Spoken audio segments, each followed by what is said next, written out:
आइए आज सुनते हैं मालती जोशी जी की कहानियों की श्रृंखला में एक कहानी जिसका शीर्षक है ममाज बॉय। तो चलिए शुरू करते हैं कहानी। वो महिला जाने के लिए उठी ही थी कि मनोज दफ्तर से लौट आया। दरवाजे में ही सामना हो गया। उन्होंने नमस्ते की।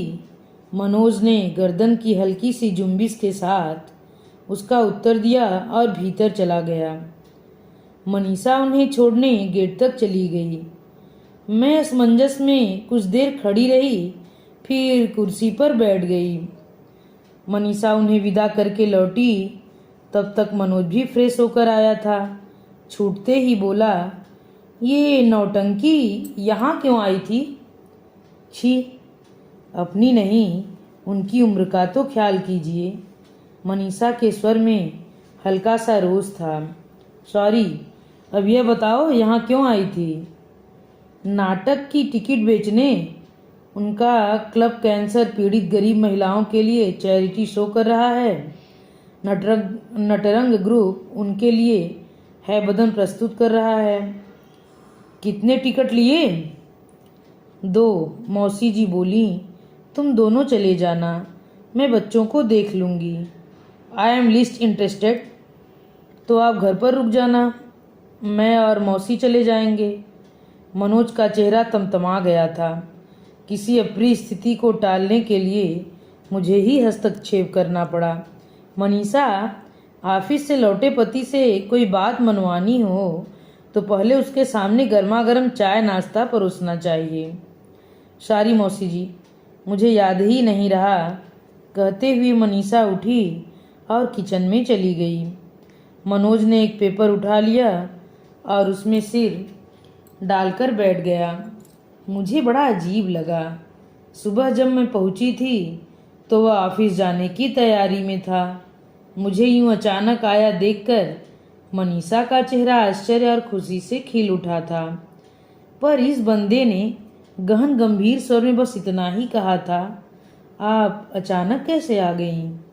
खबर कर देती तो मैं स्टेशन पर आ जाता। इतना कहकर वह निकल गया था। ठीक है, उस समय बात करने का समय भी नहीं था। दफ्तर को देर हो रही थी, पर अब तो फुर्सत में हो भाई। अब तो बोलो, कुछ मेरे हालचाल पूछो, कुछ अपने बताओ। ये क्या कि सुबह पढ़ा हुआ पेपर फिर पढ़ने बैठ गए? बैठे बैठे मैंने मेज पर रखी पत्रिकाएं पलटना शुरू कर दिया। अरे वाह, ये अमृत कलश, साधना, संदीपनी वगैरह पत्रिकाएं तुम्हारे यहाँ अब भी आ रही हैं? हाँ, और आती रहेंगी। उसने चेहरे से पेपर हटाते हुए कहा, ये मम्मी की प्रिय पत्रिकाएं थी। इस घर में उनका स्थान हमेशा रहेगा। अच्छा है न, इसी बहाने मम्मी की याद ताज़ा हो जाती होगी। मम्मी को याद करने के लिए मुझे किसी बहाने की ज़रूरत नहीं है, उसने तुनक्कर कहा। यह सिर्फ इस बात का द्योतक है कि मम्मी इस घर की मालकिन है और उनकी इच्छा हमारे लिए सर्वोपरि है। मैं चुप हो गई। कहती भी क्या? उसी ने बात आगे बढ़ाई। इसी के चलते मैंने बरसी हरिद्वार जाकर मनाई। मम्मी को इन कर्मकांडों में जरा भी विश्वास नहीं था। मेरा बस चलता तो मैं तिरही भी वहीं जाकर मनाता, पर ताऊ जी लोगों ने इतना दबाव बनाया कि सारे स्वांग करने पड़े। झुंड के झुंड लोग आ गए थे, उनके लिए कुछ तो करना था। मुझसे नहीं रहा गया तो मैंने कहा, देखो बेटा, ये जो झुंड के झुंड लोग आते हैं वे कोई बाहर के नहीं होते, वे अपने ही होते हैं। अपना पैसा और समय खर्च करके वे इसलिए आते हैं कि दुख की इस घड़ी में तुम्हारे साथ खड़े हो सकें, दिवंगत आत्मा के प्रति अपनी श्रद्धा व्यक्त कर सकें। दिवंगत के प्रति उनकी कैसी श्रद्धा थी सब पता है, उसने घुटी आवाज में कहा। फिर मैं चुप हो गई। कहने को अब था ही क्या। रात को बड़ी देर तक नींद नहीं आई। मनोज के बारे में ही सोचती रही। कितना बदल गया है यह लड़का। बचपन में कितना बातूनी और स्नेहिल हुआ करता था। मौसी लोगों का पल्ला नहीं छोड़ता था। इस पीढ़ी की पहली संतान होने के कारण घर भर का लाडला भी था। फिर वह धीरे धीरे हिचकने लगा। हमने उस पर ज़्यादा गौर नहीं किया। पढ़ाई के कारण, नौकरी के कारण बच्चे दूर हो जाते हैं। शादी के बाद उन्हें अपनी बीवी बच्चों को भी वक्त देना पड़ता है, और फिर हम लोगों को अपनी गृहस्थी है। ज़्यादा सोचने के लिए वक्त ही कहाँ था। लेकिन आज का उसका व्यवहार इतना रूखा था कि मुझे अखर ही गया। सुबह ही मैंने कहा था कि तुम लोगों से मिलने का बहुत मन हो रहा था, इसीलिए मैं बरसी की प्रतीक्षा कर रही थी। पर जब तुम लोगों ने अकेले ही हरिद्वार में श्राद्ध संपन्न कर लिया तो मुझसे रहा ही नहीं गया। पहली फुर्सत में मैं तुमसे मिलने चली आई। मेरी बात सुनकर उसने एक बार भी नहीं कहा कि मौसी आप आ गई, बहुत अच्छा किया, हम लोग आपको बहुत मिस कर रहे थे। बल्कि उससे ज़्यादा प्रसन्नता तो उसकी बीवी ने व्यक्त की थी। तो क्या मेरा शुमार भी झुंड के झुंड लोगों में हो गया था। दूसरे दिन सुबह हम लोग नाश्ता कर रहे थे कि महरी ने दरवाजे पर खड़े होकर कहा, मैडम जी मैं जा रही हूँ। अच्छा राधा, मनीषा ने कहा और हमारे लिए चाय डालने लगी। महरी के जाते ही मनोज ने कहा, बस यहीं से बैठे बैठे टाटा कर दिया करो। तो क्या करूं, दरवाजे तक छोड़ने जाऊं? कम से कम पीछे मुड़कर एक बार देख तो लिया करो कि उसके हाथ में क्या है। हरदम एक थैला टांगे रहती है, पता नहीं क्या ले जाती है। क्या ले जाएगी, 4 घर काम करती है, वहाँ का बचा खुचा खाना घर ले जाती है। बेचारी को 3-3 बच्चे पालने हैं। पति तो घर में एक पैसा नहीं देता, सब शराब में फूंक देता है। कमोबेश सभी काम वालियों की यही कहानी होती है। मैंने कहा, क्या पता कितनी कहानी होती है और कितनी सच्चाई। ये लोग मेलोड्रामा करने में माहिर होती हैं, लोगों की इमोशनल ब्लैकमेलिंग करती हैं, और हमारी श्रीमती जी तो दया का भंडार हैं। मनीषा कुछ कहने को ही थी कि मैंने टोक दिया, मनीषा चाय बहुत अच्छी बनी है। और है क्या? अभी बना लाती हूँ, बस 5 मिनट लगेंगे। और वह उठ गई। मैंने चैन की सांस ली। चाय मेरी मत बनाना, मनोज ने पुकार कर कहा। मैं बस निकल रहा हूँ। और अपना टिफ़िन और बैग उठाकर वह चल दिया। मनीषा चाय लेकर आई तो बोली, मौसी जी आपने देखा न, बिल्कुल मम्मी जी की तरह होते जा रहे हैं। मुझे तो लगता है कि मम्मी जी की आत्मा उनके लाडले में आकर बस गई है। उन्हें भी लगता था कि मैं घर लुटाए दे रही हूँ, इनका भी यही ख्याल है। मनीषा की यह बात मुझे सुनने में अच्छी नहीं लगी, पर वह गलत भी नहीं थी। पुरुष जब इन छोटी बातों में दखल देते हैं तो सचमुच बड़ी कोफ्त होती है। अब आप ही बताइए मौसी जी कि सुबह मैं बच्चों को तैयार करूं, इनका टिफ़िन बनाऊं या राधा पर पहरा दूं। कहते हैं साबुन की पूरी बरनी उसके हवाले कर देती हो, पता नहीं कितना डालती है कितना ले जाती है। विज्ञापनों का हवाला देते हैं कि एक विम बार महीना भर चलता है, तुम्हारे घर में 15 दिन में ही समाप्त हो जाता है। इतनी बारीक नज़र है उसकी।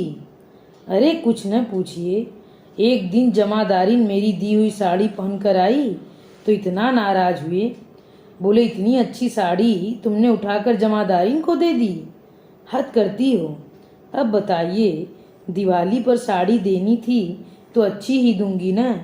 मेरा तो मन हो रहा था कि मम्मी जी की एकाध साड़ी दे दूं, पर अच्छा हुआ नहीं दी, ये तो मेरे प्राण ही ले लेते। छी, कैसी बात करती हो। सच कह रही हूँ मौसी जी, अजीब से होते जा रहे हैं। मैं ठेले वाले से सब्जी लेती हूँ ना, तो बरामदे में बैठे मुझे ताकते रहते हैं, और जैसे ही मैं भीतर आती हूँ शुरू हो जाते हैं, जरा भाव ताव किया करो, वो जो मांगता है उठाकर दे देती हो, और तौल पर भी तुम्हारा ध्यान नहीं रहता। सड़क पर पता नहीं कौन से खेल तमाशे देखती रहती हो। इससे तो अच्छा है खुद ही खरीद लेना। नहीं नहीं, वो कैसे खरीदेंगे, वे तो राजकुमार है ना। ठेले वाले से एक किस्सा याद आ गया, सुनाऊं? मनीषा एकदम मूड में आ गई थी। लगता था बहुत दिनों से उसने किसी से खुलकर बात नहीं की थी। आज अच्छा मौका था, पूरी आज़ादी थी। घर पर न पति थे न बच्चे। एक दिन मैं सब्जी ले रही थी कि सामने वाली आंटी भी आ गईं। मुझसे हाल चाल पूछने लगी। ठेला वाला चला गया तब भी हमारी बातचीत जारी ही थी। जैसे ही मैं घर में दाखिल हुई, ये मुझ पर बरस पड़े। तुम क्या मेरी माँ के मरने का इंतजार कर रही थी? किस औरत से दोस्ती कर सको? मतलब उनसे मम्मी जी का बोला था ना। अब बताइए, मम्मी जी की उम्र की कोई महिला आगे होकर मुझसे बोलती हैं तो मैं उन्हें झिड़क तो नहीं दे सकती ना। मेरी तो उनसे कोई लड़ाई नहीं है, पर यह अबोला क्यों था? क्या पता, कॉलोनी की आधी औरतों से तो उनकी खटपट थी। अबोला था। और जिन लोगों से उन्हें चिढ़ थी, उनके बेटे को भी उन लोगों से एलर्जी थी। पर दीदी ऐसी झगड़ालू तो नहीं थी। झगड़ालू नहीं थी, पर किसी न किसी के लिए उनके मन में गांठ पड़ जाती थी, पता नहीं क्यों। एक किस्सा सुनाती हूँ। पापा जी की जब डेथ हुई थी, उनके एक कलीग अमेरिका में अपने बेटे के पास गए हुए थे। लौट कर आए तब उन्हें इस हादसे का पता चला। दोनों पति पत्नी फौरन मिलने चले आए। उनका फ़ोन आते ही मम्मी जी ने साफ कह दिया वे बाहर नहीं आएंगी, वे किसी से मिलना नहीं चाहती। वे लोग आए तो मैंने बहाना बना दिया कि उनकी तबीयत ठीक नहीं है। वे सज्जन तो बाहर बैठे रहे। श्रीमती जी हाल चाल पूछने कमरे में चली गईं। मम्मी जी आराम से कुर्सी पर लेटे लेटे पुस्तक पढ़ रही थीं। मेहमान देखकर उन्होंने पुस्तक तो रख दी, पर न उठी न कुछ बोली, बस टुकुर टुकुर देखती रहीं। दो चार औपचारिक वाक्य बोलकर वो महिला बाहर निकल आईं। मुझे इतनी शर्म आ रही थी, मैंने उनसे खूब माफ़ी मांगी, पर वे बोली, तुम क्यों माफ़ी मांग रही हो? यह तो अपेक्षित ही था। वे कभी हम लोगों से बात नहीं करती। शादियों, ऑफिस के फंक्शन में हम लोग मिलते रहते हैं, पर उन्होंने कभी बात नहीं की, बल्कि आज करती तो मुझे आश्चर्य होता। इसीलिए मैंने भी मना किया था, पर पति देव नहीं माने। बोले, ऐसे मौक़ों पर पुरानी बातों को भूल जाना चाहिए। वैसे बात कुछ भी थी नहीं, पर पता नहीं उनके दिमाग में क्या चलता रहता था। मनीषा, कई बार लोग हीन बोध से इतने ग्रस्त हो जाते हैं कि सारी दुनिया उन्हें शत्रु लगने लगती है। पर हीन बोध क्यों, किस लिए? लोग भूल जाते हैं कि उनके पास क्या खूबियां हैं, बस अपनी खामियों को लेकर भी सूरते रहते हैं। अभी हमारी दीदी को ही देख लो, शादी से पहले इतना अच्छा गाती थी, स्कूल में कॉलेज में हमेशा इनाम पाती थी। रिश्ते की शादियों में, मोहल्लों के गणेशोत्सव में, दादी के सत्संग मंडल में उनकी बड़ी मांग होती थी। कढ़ाई बुनाई में माहिर थी, उनके हाथ की सफाई देखते बनती थी। कितनी सुंदर अल्पना डालती थीं। तीज त्योहार पर पूरे घर को पूर देती थीं। उनकी रसोई की निपुणता तो तुमने भी अनुभव की होगी। हाँ, खाना बनाना तो मैंने यहीं आकर सीखा है। पर आप बता रही थी कि मम्मी जी बड़ा अच्छा गाती थी। मैं तो उन्हें कभी गुनगुनाते भी नहीं सुना। वही तो बता रही हूँ, शादी के बाद उनकी सारी खूबियों में जैसे जंग लग गया। उसका कारण भी है, तुम तो जानती हो, हिंदुस्तान में नई बहू की गुणवत्ता परखने के दो मानदंड हैं, रूप और रुपया। हम मध्यम वर्गीय माता पिता की संतानें हैं। अपनी तीनों बेटियों की शादी उन्होंने खूब धूमधाम से की, पर बोरी भरकर रुपया नहीं दे सके। हम दोनों की ससुराल में पैसों की अहमियत ज़्यादा थी। रुपयों की कमी को पाटता है रूप, और तुम तो जानती हो, हिंदुस्तानी व्यक्ति के लिए रूप का पर्यायवाची है रंग, गोरा रंग। दीदी यही मात खा गईं। उनके नाक नक्श तीखे थे, आंखें बड़ी बड़ी कजरारी थीं, बाल घने लंबे काले थे, कद काठी सुडौल थी, पहनने ओढ़ने का सलीका उनके पास था। पर उनका रंग जरा दबा हुआ था। इस एक कारण से उनके सारे गुण फीके पड़ गए। इसी कारण शायद ससुराल में उनका यथोचित स्वागत नहीं हुआ। उन्हें आलोचना और उपेक्षा सहनी पड़ी। उन्होंने कभी कुछ कहा नहीं, पर समझ में तो आता है न। नई नवेली का उल्लास कभी उनके चेहरे पर झलका ही नहीं।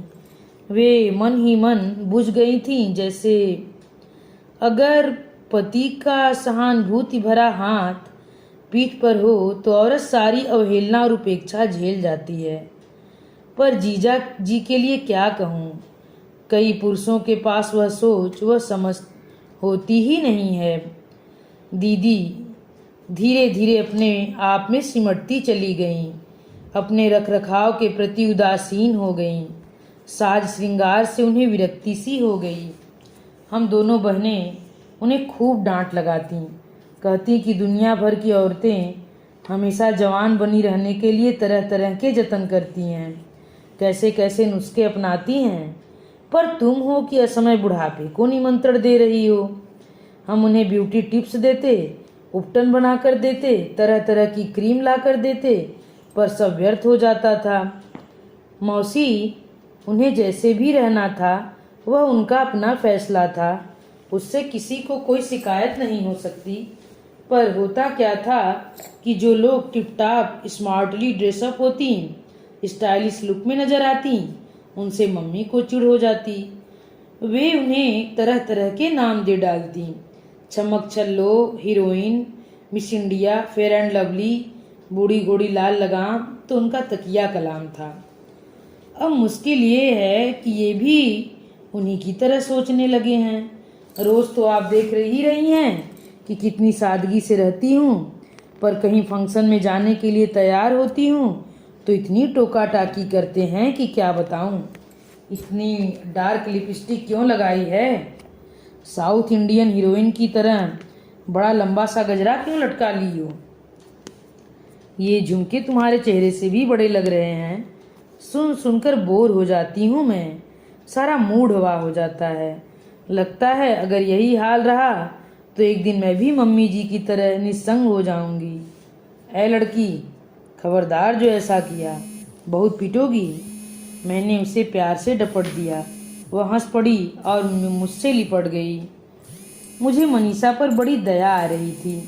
इतनी प्यारी लड़की है, ऐसे सनकी सोल्जर के साथ कैसे निभा रही है ईश्वर जाने। मेरी लेकिन उसने खूब खातिरदारी की, मुझे खूब घुमाया, मॉल ले गई, बिरला मंदिर में दर्शन कराए, शहर की मशहूर चाट खिलाई। बच्चे स्कूल में थे, उतनी देर में हम लोगों ने एक मैटिनी देख ली। उसका बहुत मन था एक रात कहीं बाहर खाना खाने का, पर मनोज के पास समय ही नहीं था। उसकी मेरी मुलाकात सुबह नाश्ते के समय होती या फिर रात को खाने की मेज पर। बाहर खाना खाने का मुझे खास शौक नहीं था, पर ड्राइंग रूम में बैठकर देर रात तक गपशप तो की जा सकती थी, पर वह भी नहीं हुआ। मनोज सचमुच बिजी था या मुझसे बच रहा था। मनीषा ने बताया था कि स्मार्ट, स्टाइलिश या टिपटाप महिलाओं से मम्मी जी को बहुत चिढ़ती, और जिनसे उन्हें चिढ़ती उन लोगों से बेटे को भी एलर्जी थी। मुझे याद आया, जीजा जी हमेशा मुझे स्मार्ट बेबी कहते थे। पिंकी को पिंकी द ग्रेट कहकर बुलाते थे और मैं सो स्मार्ट बेबी। क्या मेरी स्मार्टनेस दीदी को करती थी? क्या जीजा जी की प्रशंसा उन्हें चुभती थी, खलती थी? क्या मैं भी उनके शक के दायरे में थी? मनोज की बेरुखी कहीं उसी का प्रतिबिंब तो नहीं? सोचकर मन खट्टा सा हो गया। आखिर मेरे जाने का दिन आ पहुंचा। वादे के मुताबिक मनोज घर जल्दी आ गया था। मुझे स्टेशन पर उसे ही छोड़ना था। बच्चों की ट्यूशन का समय था तो मनीषा का घर में रहना जरूरी था। अश्रुसिक्त नयनों से उसने घर से ही मुझे विदाई दी। ट्रेन 5-10 मिनट लेट थी। प्रतीक्षा में खड़े हम दोनों इधर उधर की बातें करते रहे। इतनी फुर्सत में वह मुझे पहली बार मिला था। एकाएक मैं भावुक हो आई। मनोज, मैंने कहा, तुम जानते हो मौसी को कहीं कहीं मासी भी कहते हैं, मतलब है माँ जैसी। मौसी और माँ में कोई अंतर नहीं होता, दोनों एक ही ममता देती हैं। इसीलिए जब भी कभी मम्मी की याद आए बेखटके मेरे यहाँ चले आना, मुझे बहुत अच्छा लगेगा। थैंक्स, उसने अपने गहन गंभीर स्वर में कहा। थैंक्स फॉर द इनविटेशन मौसी, पर माफ़ कीजिए, मैं मम्मी की जगह किसी और की कल्पना ही नहीं कर सकता। सो आज and in the one and only for me, thanks all the same. मैं तो सन्न रह गई। इस लड़के ने माँ के नए नक्श तो लिए ही हैं, क्या उसकी तीखी जबान और तुनक मिजाजी भी विरासत में ले ली है? बहुत बुरा लगा, अपने लिए कम, मनीषा के लिए ज़्यादा। रात को ट्रेन में अपनी बर्थ पर लेटी मैं उसी के बारे में सोच रही थी। माँ का नाम लेते ही यह लड़का इतना आक्रामक क्यों हो जाता है? इसे ऐसा क्यों लगता है कि सामने वाला उसकी माँ की अवमानना कर रहा है? शायद उसने बचपन से अपनी माँ को अकेले अन्याय से जूझते, उपेक्षा सहते देखा है। इसीलिए उसके अवचेतन में यह भाव बैठ गया है कि माँ की रक्षा उसे ही करनी है। अनजाने में ही वह माँ की ढाल बन गया है। माँ की मृत्यु के बाद भी उसकी गरिमा के प्रति सचेत है, सतर्क है। काश बेटे की 1/4 संवेदनशीलता भी अगर जीजा जी के पास होती तो आज इतिहास दूसरा होता। मेरी स्नेहमयी दीदी न इस तरह नकारात्मकता का प्रतीक बनती, न बेटा इतना असहिष्णु होता। काश। कहानी सुनने के लिए आप सभी श्रोतागणों का बहुत धन्यवाद। अगर आप लोगों को यह कहानी पसंद आई हो तो कृपया मेरे चैनल को सब्सक्राइब, वीडियो को लाइक और शेयर करना मत भूलिए।